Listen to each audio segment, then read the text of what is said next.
Hey, what's going on, everybody? And welcome back to another Talking Freight. In the last episode, we talked about why shippers are mastering e-commerce to go omnichannel.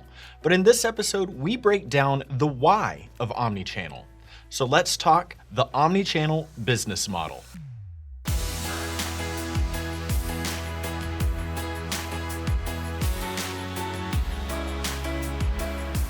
An omnichannel retail strategy is the new norm in today's supply chains.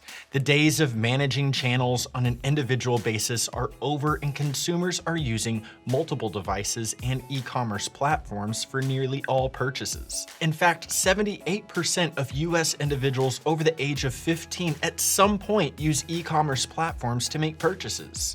Although this represents a stark change in shopping habits, the essence lies in the convenience. And convenience is key to the conversion of 18% of visitors to actual purchases. Therefore, an omnichannel retail strategy must become the new standard business model for companies wanting to remain competitive. But here's the problem. Retailers have yet to act on omnichannel needs.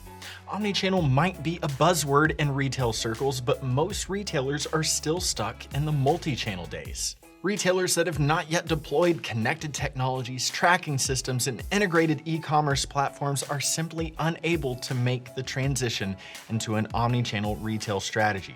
In addition, although a mere 19% of retailers have implemented the technology necessary to develop an omnichannel retail business model, 90% of retailers know that omnichannel is the future of their organizations. So what's the solution?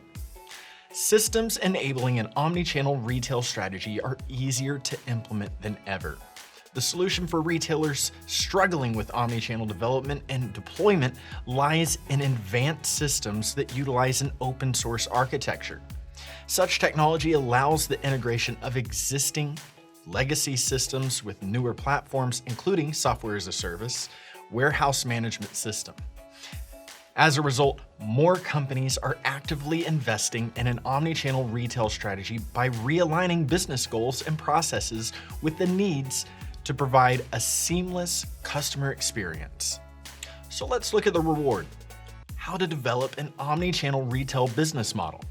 For most purchases, consumers are no longer shopping in brick-and-mortar stores. However, that does not mean that the value of brick-and-mortar stores is decreasing.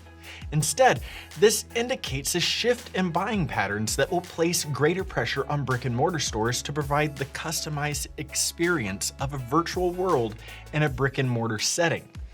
This is most obvious in business models allowing for ship-to-store and curbside pickup of online stores, which we're seeing more and more often today. So number one, use technology to manage warehousing and transportation.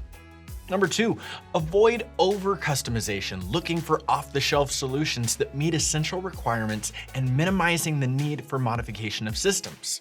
Number three, get feedback from customers through online venues, such as requesting reviews of purchased products, touching base with owners of abandoned shopping carts, and using loyalty programs to gather data on consumer experiences. Number four, upgrade your e-commerce platforms, encouraging consumers to spend more time online and increasing the rate of conversions. Number five, offer non-traditional shipping and pickup options, including additional convenient shipping options like curbside pickup, critical to 1 in 5 omnichannel sales. Number six, tracking savings versus cost, helping warehouse managers to control costs and stay competitive. Number seven, follow examples of major brands that have implemented best-in-class omnichannel retail strategies.